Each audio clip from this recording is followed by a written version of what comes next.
다섯째와 여섯째 나팔 심판이라는 제목으로 말씀을 드리겠습니다. 요한계시록은 말세에 임하게 되는 하나님의 심판에 관한 내용이 거의 전부를 차지하고 있습니다. 그 심판은 일곱 인, 일곱 나팔, 일곱 대접 심판의 순서로 기록되어 있습니다. 지난 주간에는 일곱째 인을 뗄 때 일곱 나팔 심판이 시작되면서 넷째 나팔 심판까지 임하는 것을 살펴보았습니다. 네 번의 나팔 심판은 자연계에 내려진 심판이었습니다. 첫째 천사가 나팔을 부니 땅 위 수목과 각종 푸른 풀 3분의 1이 타서제가 되었습니다. 둘째 천사가 나팔을 부니 바다의 3분의 1이 파괴되어 그 중의 피조물이 죽고 배들이 파괴되었습니다. 셋째 천사가 나팔을 부니 강들의 3분의 1과 여러 물샘이 쓰게 되어 많은 사람이 죽었습니다.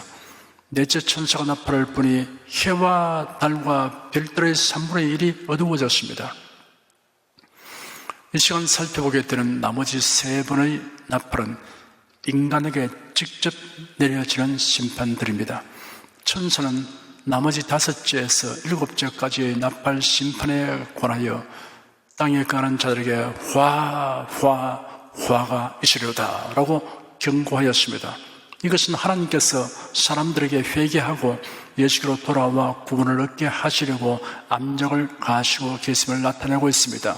1절에 다섯째 천사가 나팔을 불매 내가 보니 하늘에서 땅에 떨어진 별 하나가 있는데 제가 무지개가 열쇠를 받았더라 하였습니다. 하늘에서 땅에 떨어진 별 하나를 보았다고 하였습니다. 이 별은 방금 떨어진 별이 아니라 과거에 떨어진 별입니다. 떨어진 별이라고 과거 시제로 되어 있어서 별이 이전에 하늘에서 떨어졌음을 나타내고 있습니다. 떨어진 별은 이사야 14장에 아침의 아들 계명성 혹은 새벽의 아들 계명성이라고 번역된 루시퍼일 수 있습니다. 루시퍼는 타락한 천사장인 사탄입니다. 예수께서 그의 제자들에게 사탄이 하늘로서 번개같이 떨어지는 것을 내가 보았노라 라고 말씀하신 적이 있습니다. 이사야 14장에 기록되기를 너 아침의 아들 계명성이여 어찌 그리 하늘에서 떨어졌으며 너 열국을 높은 자여 어찌 그리 땅에 지켰는고 네가 네 마음에 이르기를 내가 하늘에 올라 하나님의 목별 위에 나의 보좌를 높이리라 내가 북극 지폐의 산 위에 좌정하리라 가장 높은 구름에 올라 지극히 높은 자와 비기리라 하도다. 그러나 이제 네가 음부 곧 구덩이의 맨 밑에 빠지우려다 하였습니다. 이런 1차적으로 바벨론 왕의 교만과 멸망을 예언하면서 궁극적으로는 사탄의 교만과 멸망을 예언한 말씀입니다. 사탄은 무저갱의 열쇠를 받습니다. 무저갱의 열쇠는 하나님의 손에 있던 것으로 하나님께서 사탄에게 잠깐 맡겼습니다. 하지만 무저갱 열쇠를 사용하는 것은 하나님의 주권에 의해 제한되어 있습니다. 하나님의 허락 없이는 그 열쇠를 사용할 수 없습니다. 무저갱은 범죄한 천사들을 가두어 둔 감옥입니다. 베드로 후서 2장 4절에 하나님이 범죄한 천사들을 용서치 아니하시고 지옥에 던져 어두운 구덩이에 두어 심판 때까지 지키게 하셨으며라고 기록되었습니다. 유다서 1장 6절에는 또 자기 지위를 지키지 아니하고 자기 처소를 떠난 천사들을 큰 나라의 심판까지 영원한 결박으로 흑암에 가두셨으며라고 기록되었습니다. 무저갱으로 번역된 원어를 직역하면 바닥 없는 구덩이입니다. 끝없이 추락하는 것을 연상하게 합니다. 악령들은 무저갱에 들어가는 것을 아주 싫어합니다. 예수께서 제자들과 함께 배를 타고 갈릴리 건너편에 있는 가라사 지방으로 가셨습니다. 예수께서 육지에 내리셨을 때 그 성읍에 사는 악령 들린 한 사람이 예수님을 만났는데 그는 오랫동안 옷을 입지 않았으며 집에서 지내지도 않고 무덤들 사이에서 지냈습니다. 그가 예수님을 보자 부르짖으며 그 앞에 엎드려 큰 소리로 말하기를 지극히 높으신 하나님의 아들 예수님, 당신이 나와 무슨 상관이 있습니까? 당신께 부탁하는데 나를 괴롭히지 마십시오 하였습니다. 이는 예수께서 이미 그 더러운 영에게 그 사람에게서 나오라 명하시기 때문입니다. 그 더러운 영이 여러 차례 그 사람을 사로잡았기 때문에 사람들이 그를 쇠사슬과 족쇄로 묶고 지켰으나 그는 그 묶은 것들을 풀고 악령에게 몰려 광야로 나가곤 하였습니다. 예수께서 그에게 네 이름이 무엇이냐? 라고 물으시니 그가 군대입니다 라고 말했습니다. 많은 악령들이 그에게 들어가 있었기 때문입니다. 악령들은 자신들을 무주갱으로 들어가도록 명령하지는 말아달라고 간청하였습니다. 마침 그곳 산에 많은 돼지떼가 먹고 있었는데 악령들이 예수님에게 자신들을 그 돼지떼 속으로 들어가도록 허락해 달라고 간청함으로 예수께서 허락하셨습니다. 악령들이 그 사람에게서 나와서 돼지들 속으로 들어갔으므로 그 돼지떼가 비탈길을 따라 호수 속으로 내리따라 빠져 죽었습니다. 악령들이 들어가지 않으려고 간청하던 그 무지경에 사탄이 들어가게 되는 날이 결정되어 있습니다.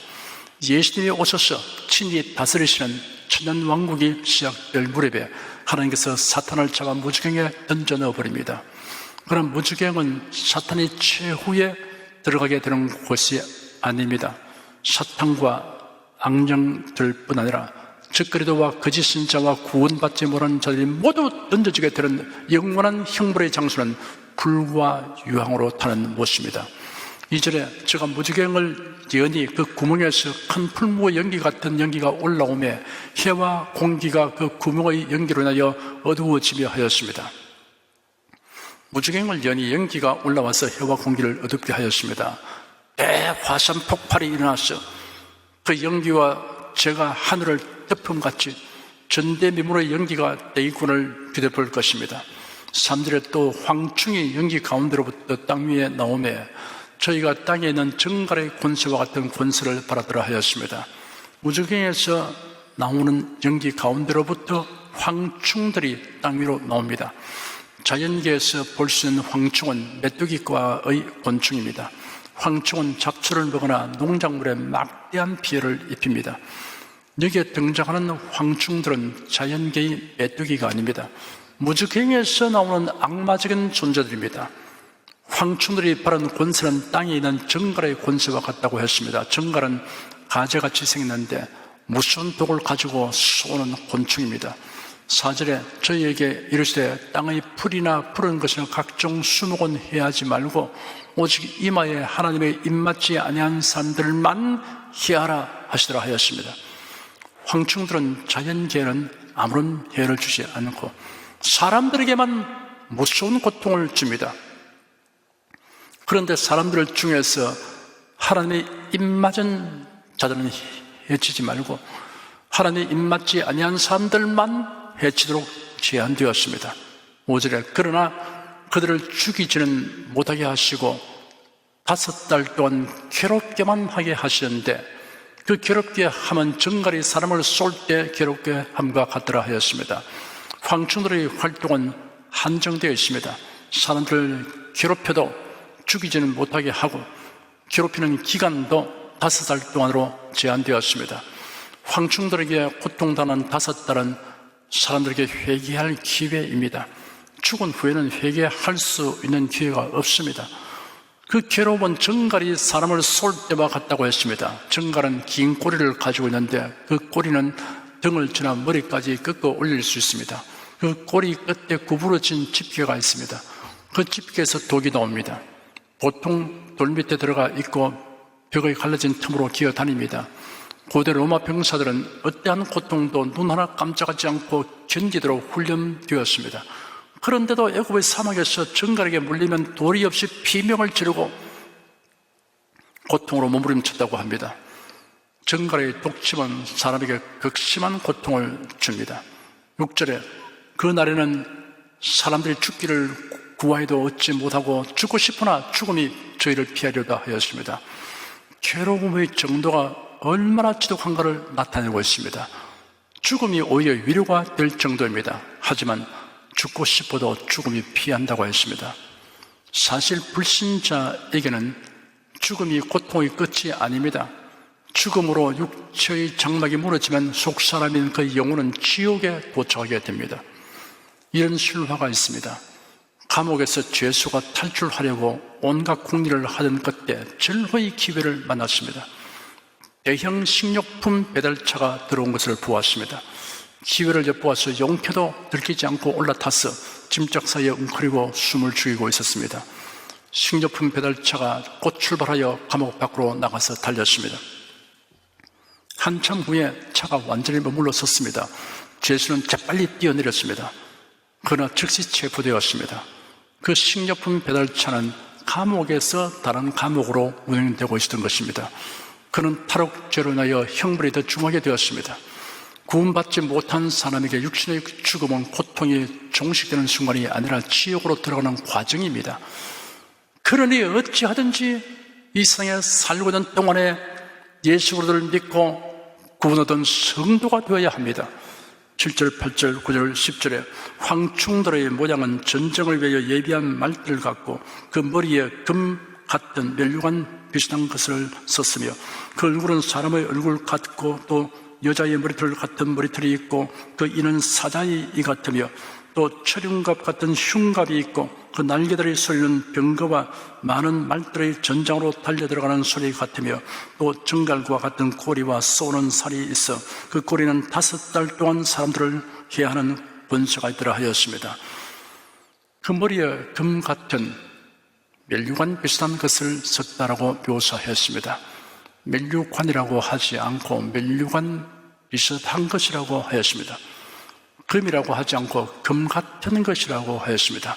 사탄에게 속하면 악령이든 사람이든 위장하고 속이는 것을 능사로 삼습니다. 황충들의 모습은 지상에서 볼 수 없는 괴이한 형태입니다.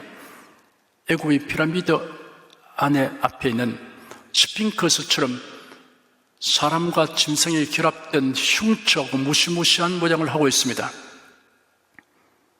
인공지능 로봇이라면 그런 정도로 만들 수 있을 것입니다.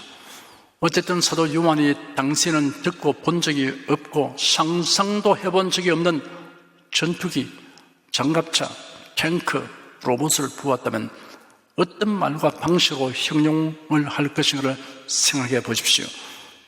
그것이 과연 무엇인가를 우리가 단정할 수는 없습니다. 11절에 저희에게 임금이 있으니 무주경의 사자라. 히브리어로 이름은 아바돈이요 헬라어로 이름은 아볼로온이더라 하였습니다.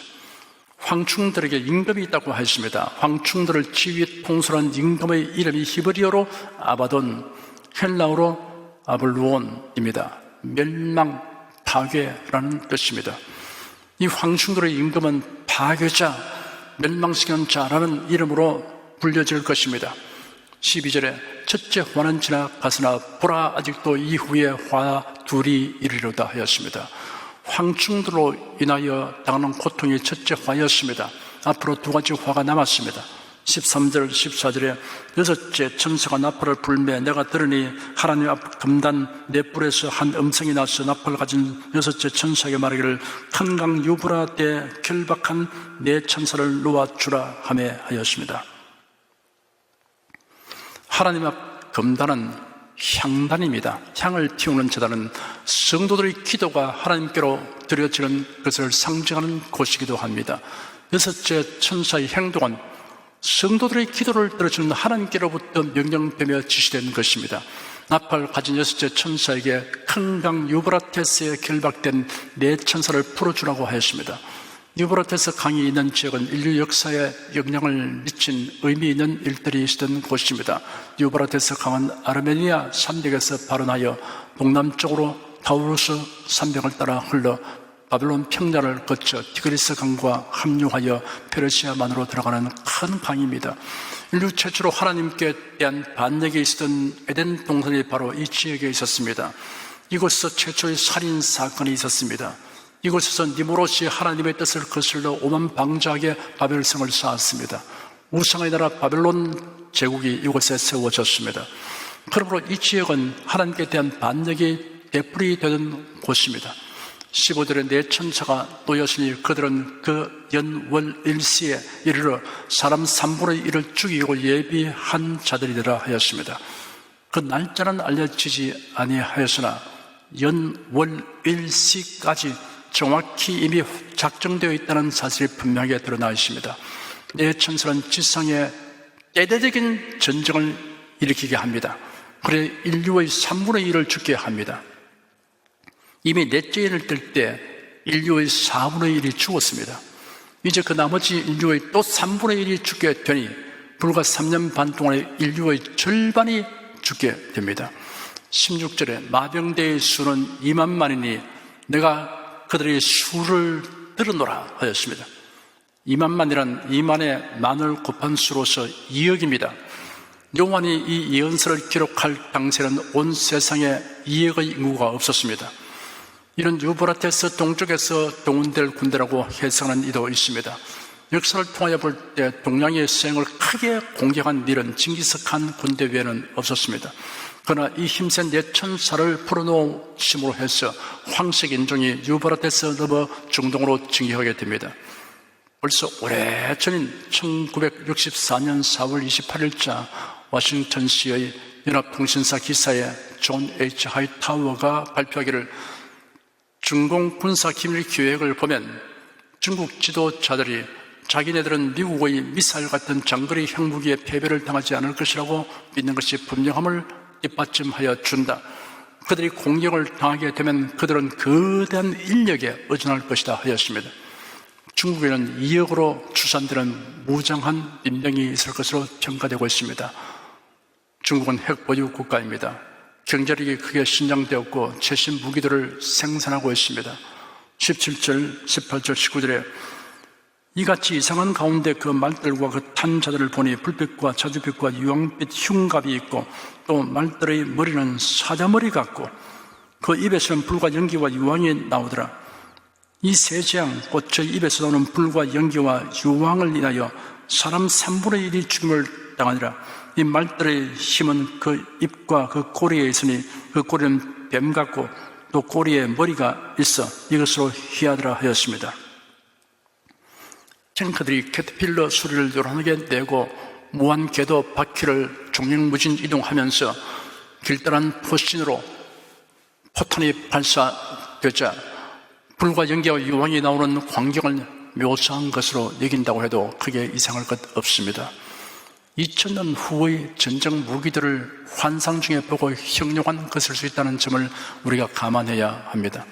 다만 사도 요한이 묘사한 사물을 지금은 우리가 현실에 있는 것들로 어느 정도 설명할 수 있다는 사실이 종말의 때가 가까웠음을 실감하게 합니다.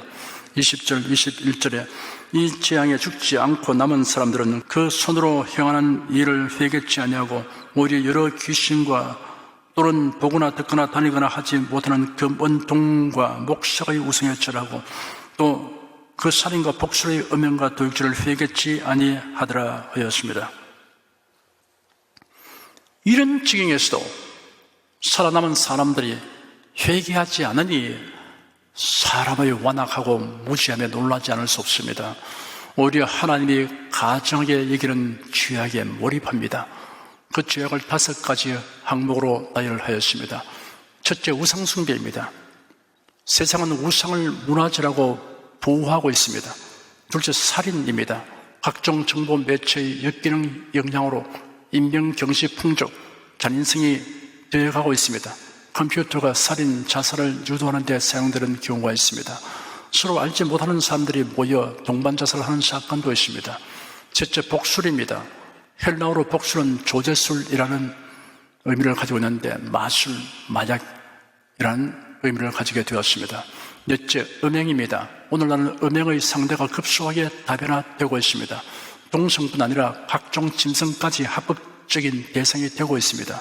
로마서 1장에는 그러므로 하나님께서는 그들을 부끄러운 욕심에 내버려 두셨으니 그들의 여자들이 자연스러운 관계를 부자연스러운 관계로 바꾸었으며 이와 같이 남자들도 여자와의 자연스러운 관계를 버리고 남자가 남자로 더불어 부끄러운 일을 하여 그들의 잘못에 상당한 보응을 그들 자신이 받았다라고 기록되었습니다. 만세의 현저한 징조 중에 하나가 동성애의 만연입니다. 이런 세계적 현상이 되어 있습니다. 다섯째, 도둑질입니다. 사기, 횡령, 약탈 행위를 하거나 발각되어도 가책이나 수치심이 없는 것이 사회 풍조가 됩니다. 지난 5년간 금융통신 사기인 소위 보이스피싱은 25만 건이고 사기당한 사람이 17만 8,700명이며 피해 금액은 무려 1조 7천억 원에 달하고 합니다. 회개하지 아니하더라 라는 말씀이 덧붙여 있습니다. 하나님께 죄를 회개하면 긍휼히 이름을 받고 죄사함을 얻습니다. 그러므로 죄를 지은 것보다도 회개하지 않는 것이 최악의 불행이며 저주입니다. 성경에서의 회개란 두 가지로 대별합니다. 천국으로 가기 위한 회개가 있습니다. 이를 생명을 넣는 회개라고도 합니다. 다른 하나는 그리스도인이라는 신분에 합당하게 살기 위한 회개입니다. 예수는 복음 선포의 첫 일성에서 회개하라! 천국이 가까이 왔다 하였습니다. 예수께서 12 제자들을 전도하러 보내시면서 명령하시기를 다니면서 회개하라! 천국이 가까이 왔다라고 선포하게 하였습니다. 시몬 베드로가 이방인 고넬료의 집에서 그들과 함께 식사한 일로 인하여 예루살렘 교회의 유대인 신자들의 성토를 당하는 자리에서 베드로가 변론한 내용이 사도행전 11장에 소상하게 기록되어 있습니다. 정통 유대인으로서 예수를 믿게 된 사람들 중에는 여전히 율법을 적용하여 이방인과 상종하지 않았습니다. 이방인은 먼저 유대교로 개종한 후에야 그리스도인이 될 수 있다는 것이 그들의 주장이었습니다. 그리고 유대인이라면 당연히 랍비의 유전대로 이방인과 함께 어울리거나 함께 음식을 먹어서는 안 되는 규례를 지켜야 한다고 믿고 있었습니다. 그런데 사도 베드로가 이방인 고넬료의 요청을 받고 그 집으로 가서 고넬료의 가족과 친구들에게 복음을 전하였고 더욱이 베드로가 그들과 함께 먹기까지 하였다는 소식을 접하자 큰 충격을 받았으며 당혹감을 금할 수 없었습니다. 베드로가 예루살렘으로 돌아가서 신자들의 모임에 참석하니 유대인 신자들이 베드로에게 비난의 화살을 퍼부었습니다. 베드로는 성령께서 자신과 이방인 백부장 고넬료에게 각각 환상을 보이시고 지시하신 자초지종을 설명하였습니다. 사도 베드로의 이야기를 듣고 있던 사람들은 그 일이 어떻게 진전되는가에 대해 관심을 가지지 않을 수 없었습니다. 마음속으로 그래서 라고 다음 이야기를 재촉하였습니다. 차근차근 설명한 베드로는 드디어 결론을 도출하였습니다. 내가 말을 시작하자 성령님이 처음에 우리에게 내려오셨던 것과 같이 그들 위에도 내려오셨습니다. 그때 나는 요한은 물로 세례를 베풀었지만 여러분은 성령으로 세례를 받을 것이라고 하신 주님의 말씀이 생각났습니다. 이와 같이 하나님께서는 주 예수 그리스도를 믿는 우리에게 주시는 것과 같은 성령의 선물을 그들에게도 주셨는데 내가 누구의 감히 그 하시는 일을 막을 수 있었겠습니까? 베드로의 설명은 극적이었습니다. 영역을 보듯이 감동적이고 인상적이었습니다. 드디어 비난하던 사람들의 생각이 반전되었습니다. 그들은 이 말을 듣고 잠잠해졌습니다. 더 이상 논란의 여지가 없게 되었습니다. 충분히 이해하고 납득하게 되었던 것입니다. 그들은 하나님께서 보이신 새로운 사실을 알게 된 기쁨을 갖게 되었습니다. 그리하여 이제 하나님께서는 이방인들에게도 회개하고 생명에 이르는 길을 열어주셨다 하였습니다. 그리고 하나님을 찬양하였습니다. 회개란 죄사함과 천국과 영생에 이르는 길입니다. 총괄하여 회개란 구원에 이르는 길입니다. 그런데 회개에 관하여 성경적 개념이 아닌 자신이 만든 관점으로 인하여 많은 사람들이 구원에 이르는 회개를 하지 못하고 있습니다. 구원에 이르는 회개란 후회하는 것이 아닙니다. 자기 성찰이 아닙니다. 자신의 잘못을 탓하고 자기 몸을 괴롭게 하는 것이 아닙니다. 괴로워하고 눈물을 흘리는 것이 아닙니다. 먼저 인간은 하나님 앞에서 죄인이며 하나님의 진노와 심판으로 지옥 형벌에 처하게 된다는 것을 알아야 합니다. 다음은 하나님의 심판을 면할 수 있는 방법이 인간에게는 없다는 것을 알아야 합니다. 그 다음은 이러한 인생을 구원하시려고 하나님이 예수 그리스도를 성에 보내셨으며 예수님이 우리 죄를 담당하여 십자가 못 박혀 죽으심으로 우리 죄를 대속하신 사실을 믿고 예수를 구세주로 영접해야 합니다. 이것이 구원에 이르는 회개입니다. 풀어서 말하면 이것이 죄사함과 천국과 영생에 이르는 회개입니다. 구원을 받고 하나님의 자녀가 된 그리스도인에게는 일생 동안 실천해야 하는 또 하나의 회개가 있습니다. 하나님의 영광을 위하고 주님을 기쁘시게 하는 데 어긋나는 은행을 하게 된 경우에 이를 뉘우치고 고치는 일입니다. 이러한 회개는 구원받은 자답게 살기 위한 회개입니다. 그러하지 않고 제멋대로 살면 하나님께서 사랑의 매를 드십니다. 그리고 칭찬과 멸류관과 상급을 받는 그리스도의 공력 심판대에서 부끄럽게 됩니다. 회개하라는 말씀은 하나님의 긍휼과 자비로 말미암는 놀라운 은혜의 말씀입니다. 회개할 수 있는 사람, 회개하는 사람은 행운아입니다. 하나님께 회개하는 사람은 죄사함을 받습니다. 하나님의 긍휼의 이김을 받게 됩니다. 이 지향에 죽지 않고 남은 사람들은 그 손으로 행하는 일을 회개치 아니하고 오히려 더 죄를 짓는다고 기록되어 있습니다. 7년 대환란 기간 중에도 회개하는 일이 가능하다는 것이 참으로 놀라운 일입니다. 그러나 교회가 휴거되기 이전과는 다를 것입니다. 회개하는 것이 순교와 같은 의미를 가질 것이기 때문입니다. 지금 설교를 들으시는 사랑하는 성도 여러분, 죄사함과 천국과 영생에 이른 회개를 하신 여러분은 어떻게 하는 것이 하나님의 영광을 위하고 주님을 기쁘시게 하는가를 배우기 위하여 부단히 노력하며 살아가시기를 축원합니다.